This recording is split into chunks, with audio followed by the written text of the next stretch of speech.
1680 कोटी रुपयाची योजना ही त्या काळामध्ये आपण मंजूर केली, त्याचं काम आपण सुरू केलं। मला कधी कधी आश्चर्य वाटतं की इथले आमचे राष्ट्रवादी म्हणजे शरद पवार, उबाठा आणि काँग्रेसचे लोक हे कशा प्रकारचे लोक आहेत, म्हणजे कधी कधी यांना लाजही वाटत नाही की यांनी आपण मंजूर केलेली योजना, जी योजना मंजूर करत असताना 800 कोटी रुपयाचा भार हा महानगरपालिकेवर येत होता। हे सगळी मंडळी माझ्याकडे आली, मला म्हणाली की 800 कोटी रुपयाचा भार आमची महापालिका सहन करू शकत नाही। आपण एका मिनिटात GR काढला आणि सांगितलं संभाजीनगर महानगरपालिकेचे पैसेही, त्यांचा हिस्साही राज्य सरकार त्या ठिकाणी भरेल, हा निर्णय आपण केला। आणि आता हे जे आंदोलन करणारे लोक आहेत, या लोकांचं सरकार आल्याबरोबर पहिला निर्णय यांनी काय केला, तर पहिला निर्णय यांनी केला, आपण घेतलेला निर्णय बदलून ते 800 कोटी रुपये संभाजीनगर महानगरपालिकेने भरावे असा निर्णय केला आणि ती योजना पूर्ण थांबवली। 2-2.5 वर्ष यांच्या काळामध्ये ती योजना त्या ठिकाणी अक्षरशः थकीत योजना झाली होती। पुन्हा आपलं सरकार आल्यानंतर त्याला आपण पैसे दिले आणि आता ते 800 कोटी रुपये देखील राज्य सरकारच्या वतीने आपण गॅरंटी घेऊन त्या ठिकाणी कर्ज उभं करून ते 800 कोटी रुपये देखील आपण दिले। त्याचा पहिला टप्पा आपण या ठिकाणी केला आणि येत्या काळामध्ये दुसरा टप्पा पूर्ण झाल्यानंतर छत्रपती संभाजीनगरमध्ये प्रत्येक घरामध्ये मुबलक पाणी येईल। ही भारतीय जनता पार्टीची आणि महायुतीची देण या छत्रपती संभाजीनगरला आहे। आणि म्हणून हे जे लोक वेगवेगळ्या प्रकारचे आंदोलन करतात, यांच्यासारखे खोटारडे लोक नाहीत। आता महानगरपालिकेच्या निवडणुकीत यांचा बुरखा फाडून यांना त्यांची जागा दाखवण्याची वेळ या ठिकाणी आलेली आहे। आज बघा, आपल्या महायुतीच्या सरकारने ऑरिक सिटी DMIC आपण तयार केला, त्याच्या माध्यमातून छत्रपती संभाजीनगर आज एक इंडस्ट्रियल मॅग्नेट तयार झालाय। इतक्या मोठ्या प्रमाणात वेगवेगळ्या प्रकारच्या इंडस्ट्री या त्या ठिकाणी आलेल्या आहेत, त्या माध्यमातून इतक्या मोठ्या प्रमाणात गुंतवणूक त्या ठिकाणी येते। किर्लोस्कर टोयोटा असेल, JSW असेल, एथर एनर्जी असेल, कॉस्मो पिरामल असेल, लुब्रिझॉल असेल, हजारो कोटी रुपयाची गुंतवणूक तर आलीच, पण त्यासोबत हजारो हातांना काम देखील याच संभाजीनगरच्या भूमिपुत्रांना देण्याचं काम हे आपल्या सरकारच्या माध्यमातून या ठिकाणी होत आहे।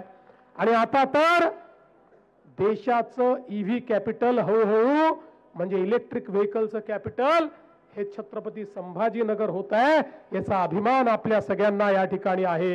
आणि म्हणूनच इतक्या मोठ्या प्रमाणात ही वेगवेगळी कामं आपण केली। समृद्धी महामार्गामुळे आज या संभाजीनगरचं चित्र बदलतंय। या एअरपोर्टला 740 कोटी रुपये लँड ॲक्विजिशनला देऊन देशातलं एक प्रमुख इंटरनॅशनल एअरपोर्ट म्हणून या एअरपोर्टला आपण त्या ठिकाणी मोठ्या प्रमाणात काम करतो।